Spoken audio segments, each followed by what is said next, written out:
내가 볼 때는 이 민법 공인중개사 공부해서 유익은 결국은 종착지는 권리 분석이다. 채권 물권 관계 갖고 순위 따져보고 이게 거래됐을 때 경매됐을 때 어떤 상황들 살펴보고 뭐가 인수되는지 안 되는지 또 이게 취소될 건지 해제될 건지 무효 사유가 있는지 이거를 보는 거예요. 부동산에 등기부 떼보고 약간 발품 팔면서 현장에 가보고 임차권이 있다 하더라도 점유를 상실했으면 계약령 우선 변제권이 아예 없어져 버리니까 그래서 발품 팔고 그 권리 분석이 되면 재테크로 이어지는 거거든요. 권리 분석을 배운다 생각하시면 돼요. 이 모든 게 그게 하나 남는 거예요. 법률행위 의사표시 테마 16은 뭐 지금은 시험 관련해서 그렇게 막 복잡하게 들어갈 필요는 없어요. 우리는 결론을 알고 있기 때문에. 법률 효과를 발생시키는 두 가지 요건은 법률 규정과 법률 행위다. 그 중에 이제 법률 규정은 규정대로 살펴서 적용하면 되니까 공부할 게 따로 없습니다. 그냥 그 해당 규정을 내가 이해하고 적용하면 되니까. 근데 법률 행위는 하나하나 개별 법률 행위를 정할 수가 없죠. 법에서. 그렇기 때문에 이 법률 행위가 유효하게 법률 효과를 내기 위해서는 이 울타리 안에 들어야 된다. 이걸 여기서 이제 공부하는 건데 법률 규정과 법률 행위가 다른 대표적인 거는 의사표시를 포함하고 있느냐, 그 차이죠. 그래서 의사표시가 들어있는 상태에서 어떤 여러 요건이 갖춰졌을 때 법률 효과를 낸다면 그걸 이제 법률 행위라고 합니다. 177쪽의 성립 요건, 법률 행위가 되려면 요 세 가지 뼈대가 있어야 돼요. 당사자가 있어야 되고, 목적이 있어야 되고, 의사표시가 있어야 돼요. 요 의사표시가 있다는 게 법률 규정과 다른 가장 핵심적인 내용입니다. 요게 있으면 이제 법률 행위가 되는데 이게 유효하다는 거는 법률 효과를 낼 수 있으려면 요게 이제 갖춰져야 됩니다. 당사자는 행위 능력이 있어야 된다는데 일단 전제는 권리 능력이 있다는 전제하에 당사자가 있다는 게 권리 능력이 있다는 거죠. 행위 능력이 있어야 되고 의사 능력도 있어야 되고 여기 지금 적혀 있지는 않지만 권리 능력, 의사 능력, 행위 능력이 있어야 됩니다. 목적이 확가적사 적법, 확정, 가능, 사회적 타당성이 있어야 됩니다. 그 다음에 의사표시는 일치해야 되고 이게 이제 유효 요건이고 특별 요건, 이 유효 요건은 일반적인 법률행위에 이제 적용되는 거고 특별 요건은 이제 특수한 법률행위에 추가로 필요한 요건. 대리행위에서는 이제 대리권이 있어야 되고 대리권이 없으면 이제 무권 대리가 되죠. 조건부 법률행위에서 조건 성취, 기한부 법률행위에서 기한 도래 이렇게 갖춰지면 법률행위가 유효하다. 그래서 이 지금 파트 법률행위 파트에서는 요 하나하나를 이제 배우는 겁니다. 요게 갖춰졌을 때 또 안 갖춰졌을 때 어떻게 하느냐. 앞에서 계약법은 이게 다 갖춰졌을 때 채권 채무가 발생하고 채무 불이행은 해제가 되고 이런 걸 배운 거예요. 다 갖춰졌다는 전제하에. 지금은 안 갖춰지면 어떻게 되느냐를 배운다고 생각하시면 돼요. 178쪽 중간에 의사표시 수에 따라 단독행위, 계약, 합동행위 이렇게 세 가지로 나뉜다. 합동행위는 사단법인 설립행위 이외에는 찾아보기 어렵기 때문에 그렇게 정리하시고 주로 단독행위하고 계약, 특히 계약이 대부분이죠. 그래서 이 계약은 앞에서 배웠습니다. 우리가 계약이라는 우물 안에서 배우고 올라와서 다른 우물을 보는 거예요. 단독행위라는 우물, 합동행위라는 우물 보고 그 전체 우물들이 어떻게 갖춰져 있느냐를 이제 살펴보는 겁니다. 법률행위라는 이 법률 요건은 자유의사와 연결되어 있습니다. 사람이 자기가 스스로 의사결정을 해서 표현하는 거. 이게 있다고 봤을 때 법률행위가 성립되는 거예요. 자유의사가 없다면 법률 규정으로만 세상이 돌아가야 되는데 자유의사가 있으니까 자신이 원하는 걸 표현하고 상대도 그걸 원한다. 이러면 이걸 계약이라고 이제 계약에는 법률행위로 인정해 주는 겁니다. 그래서 자유의사라는 정신작용에 의한 권리 변동을 인정하고 있고 그게 법률행위다. 그러면 이 자유의사라는 부분을 이제 법적으로 들어가 보는 거예요. 보면서 이제 첫째 나오는 게 효과의사, 그 다음에 표시행위. 권리 변동을 시키려는 의사가 마음속에 있고 그게 이제 효과의사고 이거를 표현하는 행위와 결합되면 이거를 의사표시라고 합니다. 여기서 이제 어떤 문제가 생기냐면 내가 품고 있는 효과의사와 표시행위가 달라지는 경우가 있을 수 있죠. 예, 요게 이제 의사와 표시의 불일치 문제로 다뤄지는 겁니다.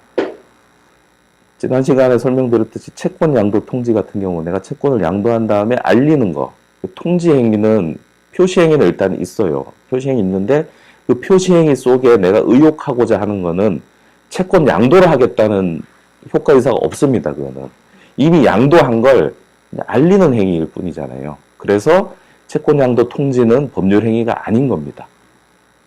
그 통지 행위 자체의 효과 의사가 없기 때문에 지난 시간에 했던 건데 한 번 더 이제 말씀드린 거예요. 그래서 법률 행위로 보이지만 법률 행위가 아닌 거, 이걸 이제 준 법률 행위라고 호칭을 한다고 했습니다.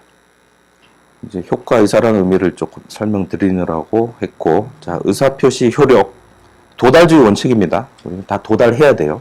자, 182쪽 예외가 있어서 문제죠. 발신주의. 다 도달해야 효과가 있는데 예외적으로 발송할 때 효과가 나는 게 있어요. 대표적인 게 계약 성립 때 격지자 간의 계약 성립은 승낙 발송 시죠. 자꾸 나오잖아요. 이거 대표적인 발신주의입니다. 예외니까 자꾸 문제를 내는 거예요. 올해도 나올걸, 올해도. 무조건. 승낙은. 자, 근데 여기는 없는데 추가로 우리가 발송과 관련해서 효과 나는 게 있었죠, 두 개. 기억나세요? 예, 제한 능력자 상대방이 최고권을 행사해요. 최고권을 어떻게 행사합니까? 기간은? 예, 1개월 이상 기간을 정해서 추인할지 말지를 묻죠. 예, 그게 이제 최고권이잖아요. 이때 제한능력자 측에서 확답을 발송하지 않으면 이래 돼 있어요. 발송하지. 그래서 발송이 나오는 거예요. 그러니까 발송 여부에 따라서 법률 효과가 나는 겁니다. 예. 그래서 이게 발신주의. 그 발송하지 않으면 어떻게 돼요? 추인 간주. 예, 이렇게 됩니다. 몇 페이지인가요? 24페이지라고 써놓으세요, 여기. 발신주의 예외에. 이제 계약 성립 말고 추가로 24페이지에 제한능력자 상대방 최고권 행사 시 1개월이라는 것도 주의하고요. 딴 건 다 상당한 기간인데 이때는 1개월 이상이죠. 바라지 않으면 추인 간주는 뭐냐면 이제 취소권이 소멸돼 버리잖아요. 취소권 소멸이라는 법률 효과가 발송 여부에 따라 나뉘는 거기 때문에 발신주의가 되는 겁니다. 자, 하나 더 있죠. 발신주의. 이거 비슷한 거. 예, 무권대리 상대방이 또 최고를 합니다. 뭘 하냐면 이 무권대리 행위에 대해서 추인할 거냐, 상당한 기간을 정해서죠. 이때는 기간을 정해서 추인 여부의 확답을 독촉을 하는 거예요. 빨리 결정해. 자, 이때도 확답을 발송하지 않으면 이때는 거절 간주죠. 예, 무권대리로 무효로 이제 확정이 되는 겁니다. 요거는 231페이지 써놓으세요. 231페이지. 발신주의 하면 요 세 개가 떠올리시면 이제 되고, 여기 나온 김에 이제 발신주의가 아니라 최고에 대한 거는 아까 지금 두 개, 제한능력 상대방 최고, 무권대리 상대방 최고, 그 다음에 제3자를 위한 계약에서 수익의 의사표시 할 때 최고. 이때는 다 도달주의예요. 그냥 확답을 받지 않으면 그 수익의 의사표시 거절 간주죠. 해제권 상대방이 해제권 행사할래 말할래 이렇게 최고를 할 때 상당한 기간 안에 이제 확답을 받지 못하면 해제권 소멸되죠. 최고해서 확답한다는 점에 대해서는 4개가 있는 거예요. 그러니까 제한능력자, 무권대리, 해제권, 제3자를 위한 계약 4가지가 있는데 그중에 2개는 발신주의고 2개는 도달주의가 되는 거죠. 그렇게 한 번에 정리를 해 놓으시면 헷갈리지는 않을 거예요. 수익의 의사표시를 받지 못하면 거절 간주죠. 내가 수익을 당할 이유가 없잖아. 가만히 있는 거. 그건 안 하겠다는 거죠. 해제권은 확답을 받지 못하면 해제권은 소멸되고요. 해제권이나 형성권이 장기간 존속하면 법률관계를 굉장히 불안하게 하기 때문에 최고권 행사 후 확답을 받지 못하면 해제권은 소멸돼요. 이거는 이제 최고에 대한 얘기들. 자, 발신주의 예외 3개 하면서 그냥 곁다리로 최고에 대한 효과까지 했습니다. 자, 도달주의로 인한 효과. 자, 원칙 우린 도달주의니까 이 도달주의를 취함으로써 어떤 효과들이 있느냐, 철회를 할 수 있습니다. 원칙적으로. 도달하기 전에 가져올 수 있어요. 도달하기 전에는. 내가 발신했는데 아직 상대방이 받지 못했다면 이제 걷어들이면 돼요. 근데 예외가 하나 있어요. 계약에서 청약은 걷어들일 수 없습니다. 청약의 구속력이라고 했죠. 요거 하나 제외하고는 다른 의사표시는 철회할 수 있습니다. 그 취소라는 말하고 철회라는 말이 있는데, 취소는 이미 효과가 난 걸 일정한 요건 하에서 취소하는 거고, 철회는 효과가 나기 전에 딱 던져놓고 저 사람이 받기 전에 쫓아가서 다시 가져오는 걸 철회라고 합니다.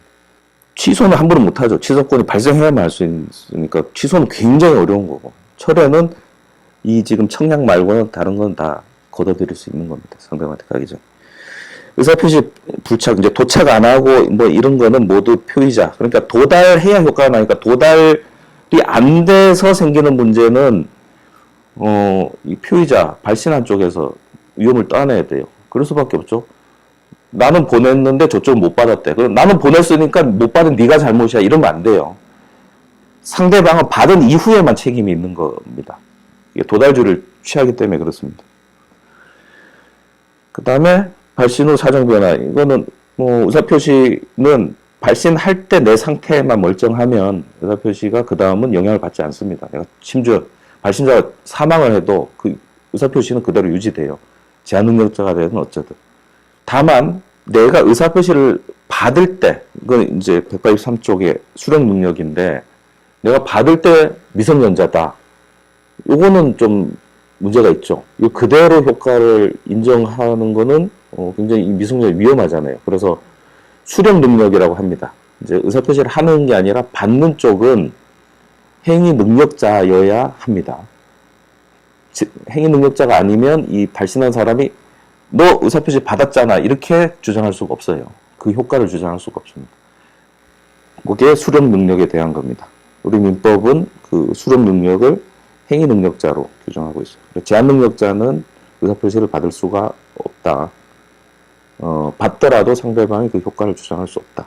근데 다만 법정 대리인이 그 의사표시 도달을 알았을 때는 그대로 이제 효과를 받습니다. 받은 걸로 합니다. 왜냐하면 조치를 취할 수 있으니까 법정 대리인이. 근데 법정 대리인이 모르는 상태에서 제한 능력자한테 의사표시를 했다. 그러면 효과를 주장할 수 없습니다. 177쪽의 법률행위 요건 중에 성립요건, 당사자가 있어야 되고 목적이 있어야 되고 의사표시 있어야 된다는 이 목적이 일단 있어야 되는데, 있을 때 이 목적이 적법하고 확정되고 실현 가능하고 사회적 타당성이 있어야 된다. 요 부분, 요걸 지금 짚고 넘어갈 겁니다. 이 중에 적법 확정 가능은 공부할 게 별로 없어요. 결국 이제 사회적 타당성 부분만 짚어서 할 건데, 이미 우리 기초 강의 때 쭉 한번 했기 때문에 이제 정리 그냥 하는 형태로 할 겁니다. 185쪽 보시면 확정돼야 되죠. 그 다음에 실현 가능해야 돼요. 실현 가능은 이제 사회적 실현 가능, 물리적인 게 아니라 한강 바닥에 있는 바늘 찾는 거는 과학적으로는 가능하지만 우리 이제 거래 관념적으로 불가능한 겁니다. 그 가능 여부는 사회 관념으로 하는 거지 과학적으로 하는 건 아닙니다. 적법, 강행법규를 위반하면 안 됩니다. 그러니까 적법해야 되는데 사회적 타당성 부분도 원래는 이 적법의 범주에 들어가는 건데 왜 굳이 사회적 타당성이라고 했느냐? 법이 세상을 따라가질 못하기 때문에 그렇습니다. 사람은 굉장히 교묘해져 갖고 자꾸 불법적, 탈법적 행위를 자꾸 해요. 그러면 그걸 규제하기 위해서 이제 법을 만드는데 법은 한 발짝 뒤에 쫓아가게 돼요. 그러면 법이 아직 안 만들어졌다 해서 너 인정. 이러면 불합리한 경우가 발생합니다. 그래서 법은 위반은 그러니까 실정법 위반은 아니지만 얘를 그대로 법률효과, 권리 변동을 시키면 안 된다 하는 부분, 이거를 민법에 규정을 할 때 사회적 타당성이라고 해서 공소양속 위반, 법을 떠나서 이건 아니지 않느냐라는 요건을, 유효건을 넣은 겁니다. 따라서 법이 없다 보니까 어떻게 되냐면 이게 이 민법에서 말하는 사회적 타당성 위반인가는 재판에서 판단이 될 수밖에 없어요. 재판에서 이건 이 정도에 해당합니다. 입법 취지를 보면 이걸 막는 겁니다라고 변론을 해서 대법원이 이거는 103조에 해당되니까 무효다라고 하는 거 판결을 자꾸 수십 년 동안 냈습니다. 이제 수십 년 동안 내니까 그 판례를 정리해 놓은 걸 이제 유형을 여기서 보는 겁니다. 기존에 이런 거는 103조 위반으로 봤다. 이건 안 봤다. 이거를 그냥 확인하는 거예요. 이걸 보면 이제 앞으로 벌어진 일에서도 이게 이건 무효가 될 것 같다. 이건 안 될 것 같다라고 이제 생각할 수가 있는 거죠. 그래서 그걸 이제 살펴보는 겁니다. 190조. 그래서 103조. 아주 간략하게 돼 있어요. 조항은 선량한 풍속 기타 사회질서 위반 무효로 한다. 이렇게 간단하게 돼 있어요. 이 간단한 거 갖고 수많은 재판이 이루어졌죠. 그걸 정리를 이제 해본 겁니다. 해봤더니 첫 번째, 정의관념에 반하는 행위들은 실정법 위반 여부를 불문하고 무효로, 그러니까 사법적인 권리 변동, 그 법률 효과는 무효로 한다. 당연한 행위가 대가로 연결되는 경우는 이 대가에 대해서는 권리 발생을 시키지 말자. 이제 이렇게 되는 거예요. 너무 당연한 거, 증언, 법정 증언을 하는 거는 국민의 의무로 돼 있습니다. 그걸 하면서 어느 사람한테 돈을 받는다. 교통비 정도 주는 건 괜찮은데, 그 통상 사례는 괜찮은데, 진짜 난 너무 억울한데, 있는 대로만 증언해줘. 1,000만 원 줄게. 이거 되게 이상하잖아요. 있는 대로만 해줘. 1,000만 원 줄게. 나중에 증언하고 와서 1,000만 원 달라고 했어요. 그러니까, 무효라고 소송을 한 거죠. 네, 법원도 무효다. 줄 필요 없다. 이거는 사회상규 위반이다. 고율의 이자 약정, 고액의 위약벌 약정, 밀수입을 위한 자금의 임차나 출자. 중요한 건 지금 8번 형사사건에 있어 변호사의 성공보수 약정. 민사, 가사, 행정, 성공보수 다 인정되는데 형사에서만 성공보수가 인정 안 되고 착수금은 인정되고요. 형사사건에서 성공보수만 반사의 질서행위로 보고 있습니다. 이건 이제 사람이 다급할 때, 너무 힘들 때 계약을 했기 때문에 그걸 이용한 거다. 이렇게 이제 보고 있는 거예요. 객관식으로 내기는 좋습니다. 민사사건에서 성공보수, 행정사건에서 성공보수, 형사사건에서 착수금, 이런 거 다 유효한데 형사사건에서 성공보수 무효다. 결론만 그냥 알아두시면 됩니다. 이게 정당하냐 아니냐 이걸 논할 건 아니고. 자, 부동산 관련해서 이제 이중매매 중 배임 모델, 이것도 기초 강의에서 했는데 지금 한번 정리를 해볼게요. 일단 첫째는 뭐냐면 지금 193쪽 위에 그림을 한번 보시면 이 매도인이라는 사람, 자기 이제 부동산을 갖고 있는데 부동산을 제1 매수인한테 일단 팔아요. 팔고 계약금 받고 또 다른 사람 또 팔아요. 또 계약금 맺고. 이런 2중, 3중 매매 자체는 불법이 아니에요. 이거는 채권 계약이기 때문에 누구하고나 계약을 할 수가 있습니다. 나중에 그 중에 한 명한테 이행을 하면 나머지한테 채무 불이행 책임만 지면 됩니다. 되는데 이건 문제가 아니에요. 그리고 계약금만 받은 상태에서는 그 565조 해약금 조항에 의해서 얼마든지 해지가 가능하기 때문에 이게 어떤 불법적인 문제가 발생할 우려는 없어요. 근데 언제 문제냐면 1매수인한테 중도금까지 이제 받았다. 받았으면 이제 해약금 해제는 이미 안 되죠. 이미 넘어갔어요. 해제할 방법은 없어. 없으면 어떻게 보냐면 소유권을 저 사람한테 줄 의무가, 법적 의무가 생긴 겁니다. 예, 나는 피할 수 없는 의무가 생긴 거예요. 그 의무가 있는 상태에서 이걸 다른 데 판다. 그러면 이 의무 위반이 되는 겁니다. 나로서는.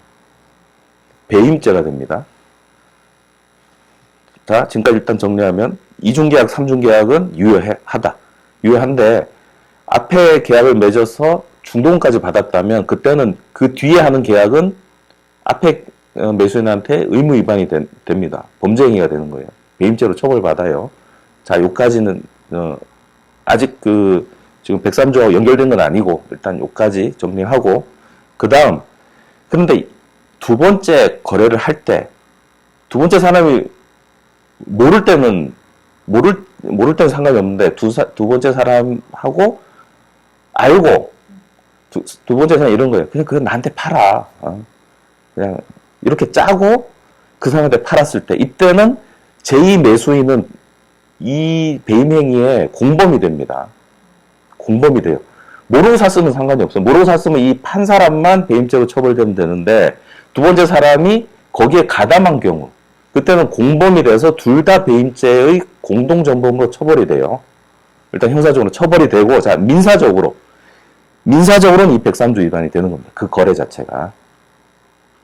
자, 103조가 언제 적용되느냐면, 이중거래, 삼중거래 할 때 적용되는 거 아니고, 또, 중도금까지 받고, 모르는 사람한테 처분했을 때도 103조 위반하고는 관계가 없고, 다음은 세 번째, 중도금까지 받고, 다시 파는데, 팔 때 사는 사람하고, 협의가 돼서 팔 때.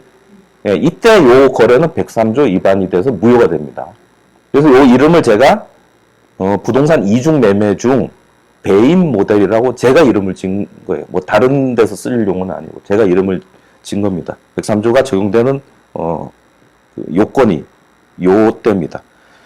자, 그러면 반사회 질서 행위로 무효가 됐다는 것은 저 위에 그림을 보세요. 무효다. 그러면 무효면 채권 채무가 안 생기잖아요. 둘 사이에.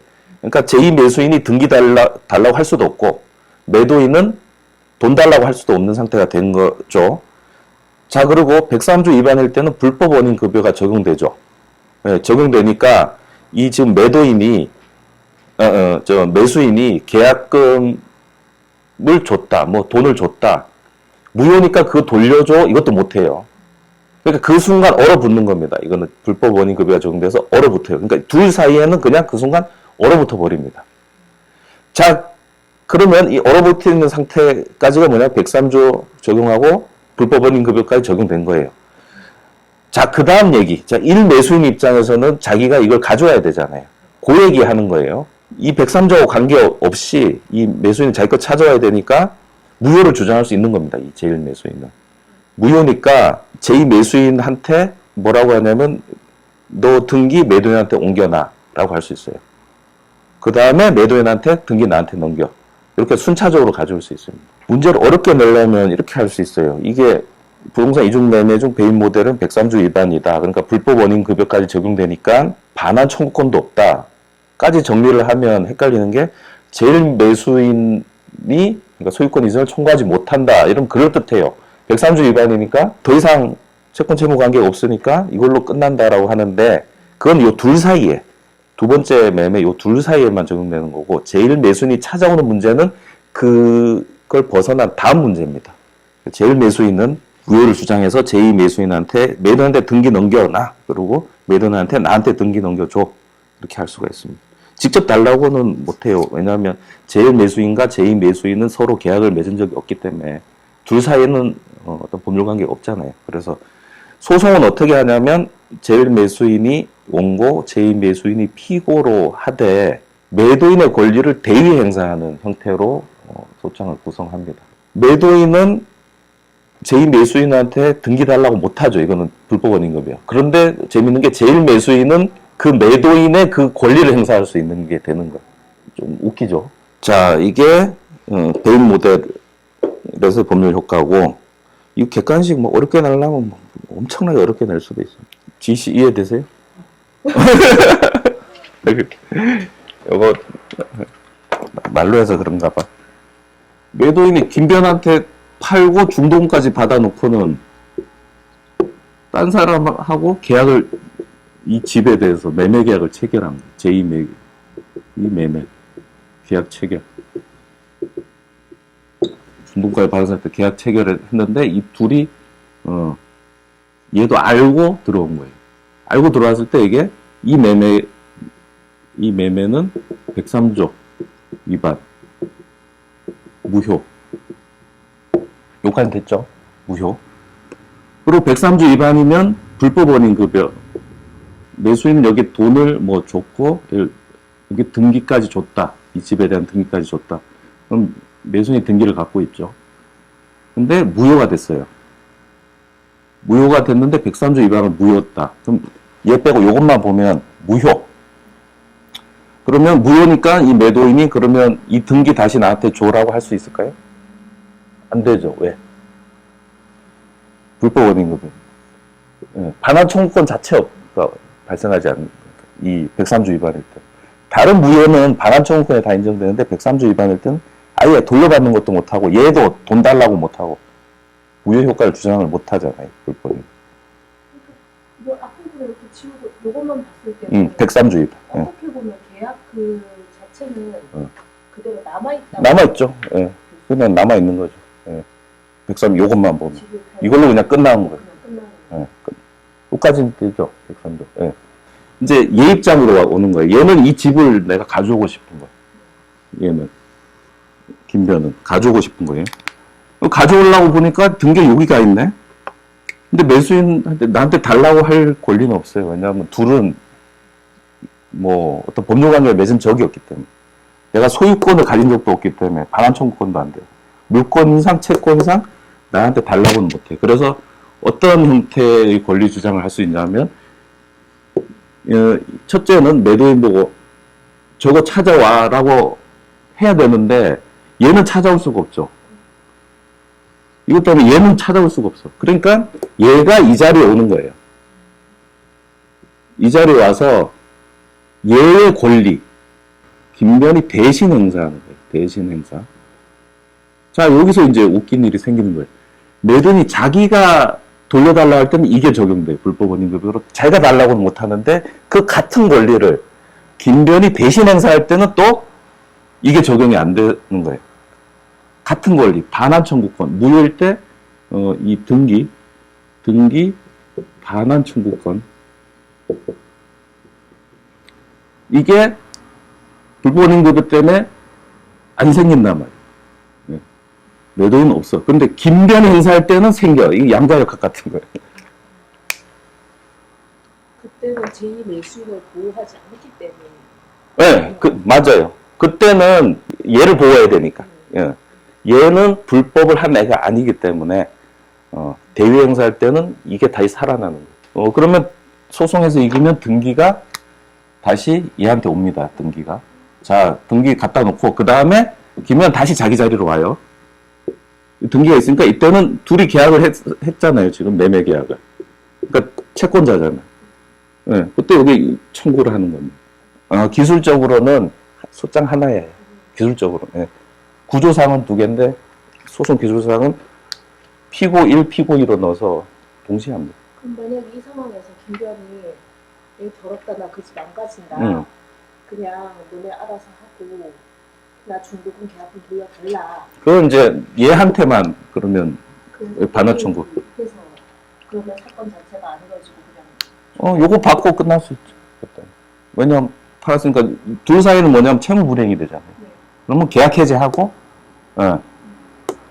원상 회복하고 이자 소매까지 청구 548조가 적용됐거든. 이행 불능이 됐으니까 최고 없이 해제. 네. 반환할 때 원금, 이자, 손해. 자, 문제를 내겠습니다. 자, 매도인이 그러니까 제일 매수인으로부터 중도금을 계약금만 받았을 때는 이게 적용이 안 돼요. 왜냐하면 계약금 받았을 때 얘가 계약금 100을 주고 해지할 수 있기 때문에 김변의 권리가 그렇게 막강하지 않아. 근데 중도금까지 받았을 때는 얘는 이 계약을 깰 방법이 없습니다. 해약금 조항이 적용 안 되니까. 그래서 얘는 이 등기를 넘겨줘야 될 의무를 갖는 거예요, 자기가. 예, 법적인 의무. 등기 이전 의무.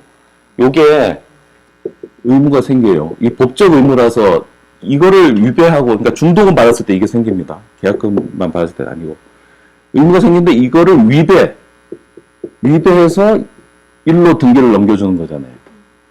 이 위배가 형법상 배임죄가 되는 거예요. 처벌돼요, 얘는.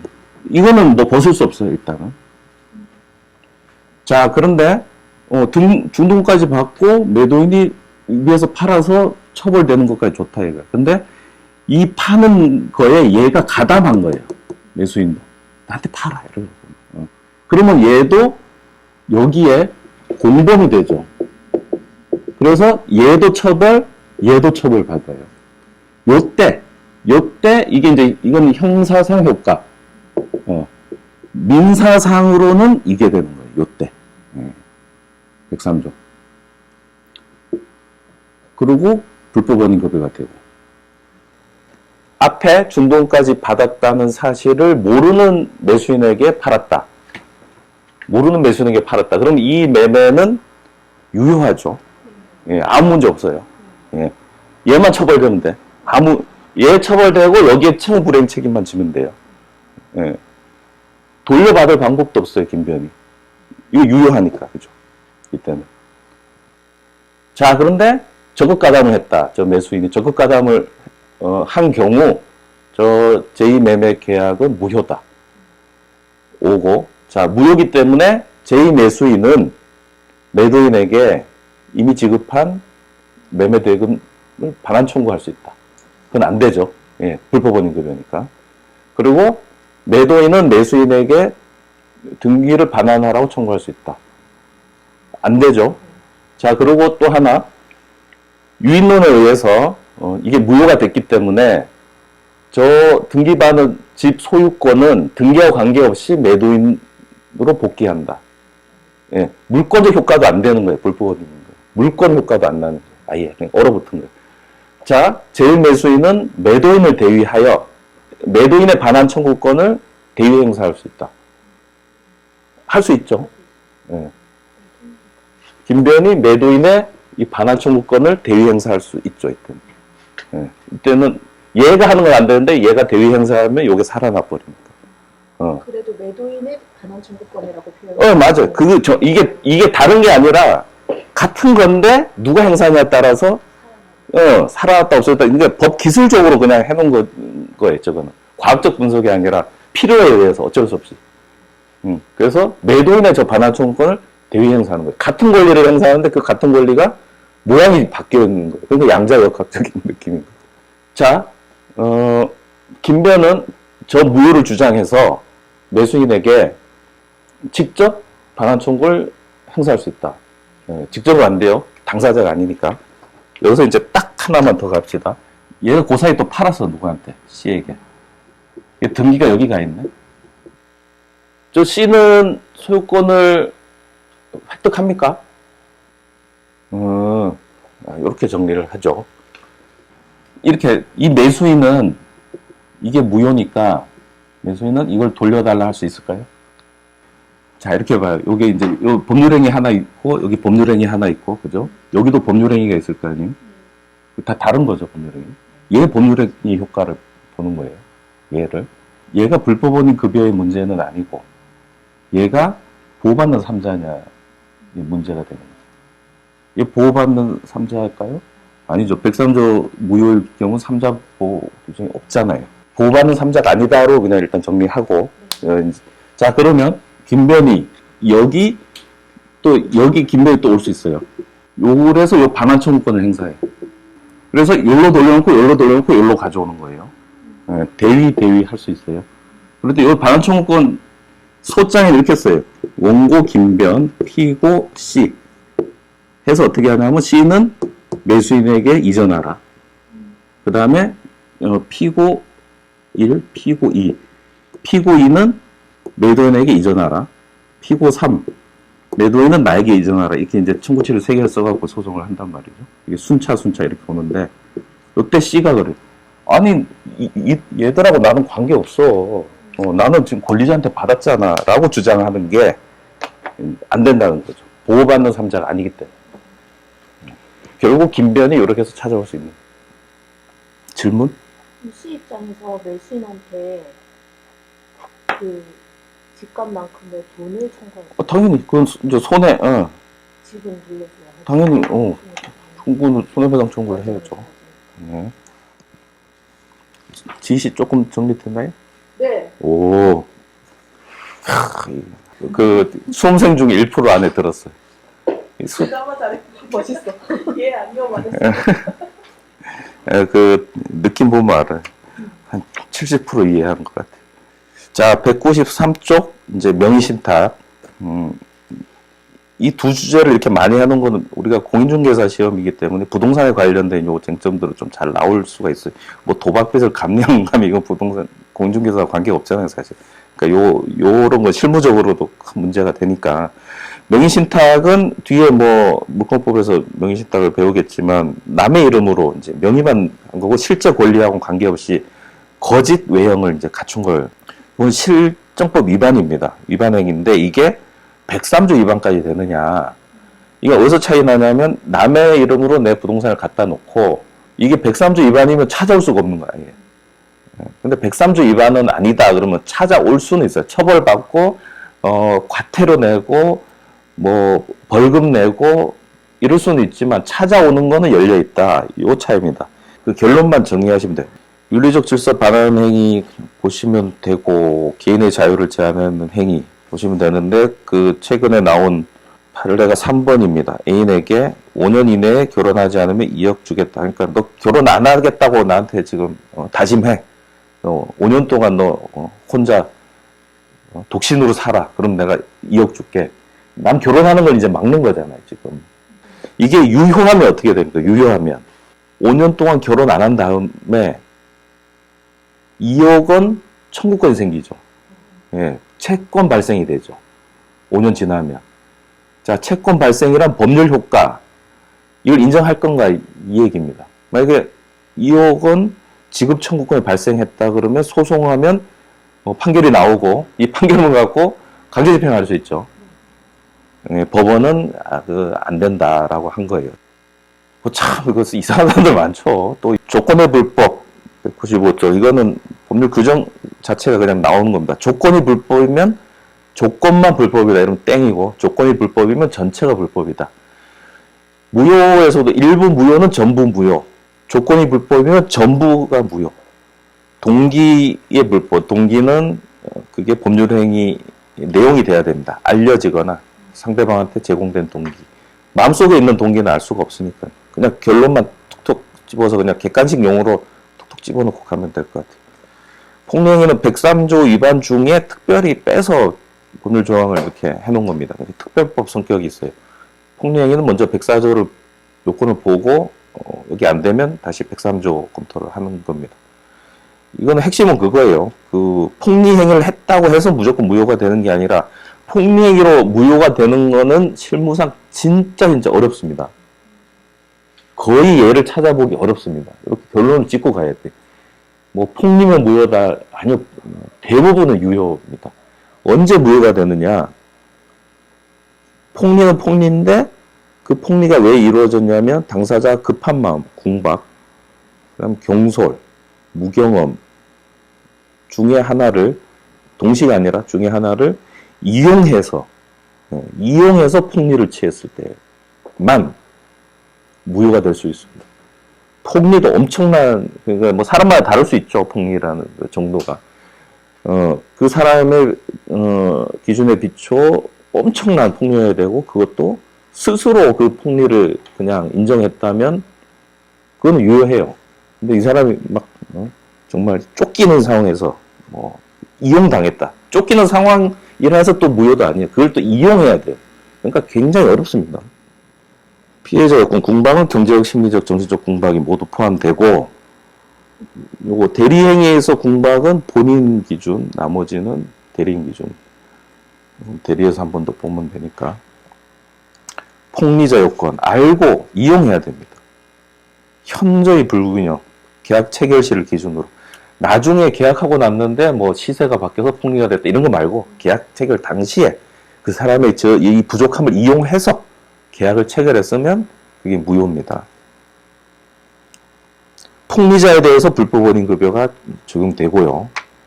반대급부 나중에 무효니까 돌려줘 이건 못한다는 거예요. 무효행위 전환 지난 시간에 했지만 가능하고요. 이 작은 금액으로 했을 것 같으면 거기에 이제 법률효과가 발생합니다. 추이는 당연히 안 되고. 그래서 103조, 104조는 무조건 뭐 한 문제는 나오잖아요. 계속 나오기 때문에 그냥 이 구성 자체가 이제 판례들을 아냐 이거니까 문제를 많이 풀어보시면 되는 건데 그 중에 아까 설명드린 이 부분은 이해가 안 되면 계속 모르니까 설명을 특별히 좀 드렸던 겁니다. 기출문제 위주로 하고 최근에 나온 판례 몇 개 여기 넣어놓은 거 변호사의 형사사건 성공보수라든지 그 다음에 부동산 실명법 판례도 최근에 나온 판례라서 여기 넣어놨거든요. 작년에 나온 판례라서 그런 거 위주로 체크를 하시면 무리 없이 맞힐 수 있을 것 같아요. 질문? 없습니다. 그럼 오늘은 여기까지 하겠습니다. 감사합니다.